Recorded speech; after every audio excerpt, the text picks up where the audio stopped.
Prezidentimizning Zakovat intellektual o'yinini aholi o'rtasida ommaviy ma'rifiy harakatga aylantirish va boshqa intellektual o'yinlarni rivojlantirishga oid chora-tadbirlar to'g'risidagi qarorga muvofiq Yoshlar ishlari agentligi mas'ul idora va tashkilotlar zimmasiga Zakovat intellektual o'yinini va boshqa intellektual o'yinlarni tizimli ravishda rivojlantirishga doir vazifalar yuklatilgandi. Bugungi kunga kelib esa Zakovat intellektual o'yinlari yoshlar o'rtasida chin ma'noda ommaviy ma'rifiy harakatga aylandi. Kuni kecha Denov tumanida Zakovat bellashuvlarining shimoliy mintaqaviy bosqichi bo'lib o'tdi. Mamlakatimizda Zakovat to'garaklari tashkil etilib, yoshlarning bo'sh vaqtlarini samarali o'tkazishga imkoniyat yaratilyapti. Qolaversa, shu orqali o'quvchilarning zukkolik, topqirlik fazilatlari shakllantirilmoqda.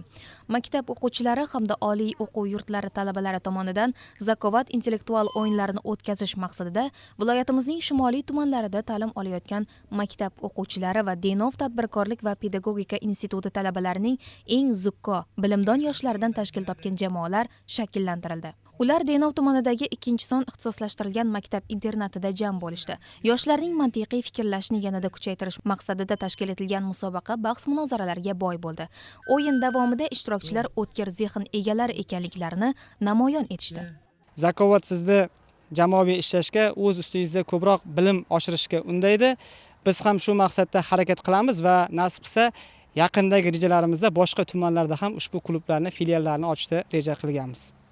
Tadbirni Denov tumani 2-son ixtisoslashtirilgan maktab internati direktori ochib, ixtisoslashtirilgan ta'lim muassasalari agentligi tizimidagi ixtisoslashtirilgan maktablar tarmog'ini kengaytirish to'g'risidagi prezident farmoniga asosan mamlakatimizda 168 ta ixtisoslashtirilgan maktab va maktab internatlar, ixtisoslashtirilgan ta'lim muassasalar agentlik tizimida o'z faoliyatini boshlagani, jumladan Denov tuman 2-son ixtisoslashtirilgan maktab internati ham ushbu qaror asosida tashkil etilgan bo'lib, yurtimizning zakovatchi yoshlari mamlakatimizda bo'lib o'tayotgan musobaqalarda viloyatimiz sharafini muntazam himoya qilishda o'z hissalarini qo'shib kelayotganligini e'tirof etdi.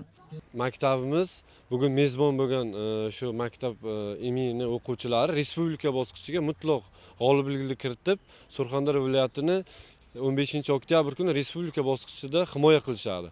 Bu bizga katta maktab bo'ldi, bu tajriba, amaliyot doim bo'lishi kerak. Tadbirni viloyat Zakovat klubi koordinatori Salohiddin Odilov olib bordi. Birinchi tur o'yinida 22 ta jamoa qatnashishdi.